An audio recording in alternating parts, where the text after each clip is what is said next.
حكم المال الذي يأخذه صاحبه من احتراف في لعب كرة القدم؟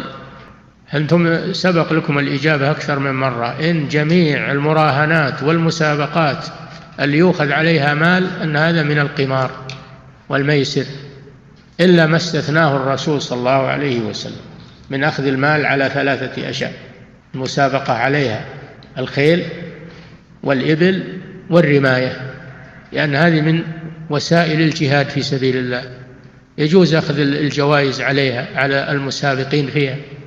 وما عداها فلا يؤخذ جائزة على مسابقة من المسابقات، لا كرة القدم ولا العدو على الأقدام ولا على أي مسابقة، ما يجوز.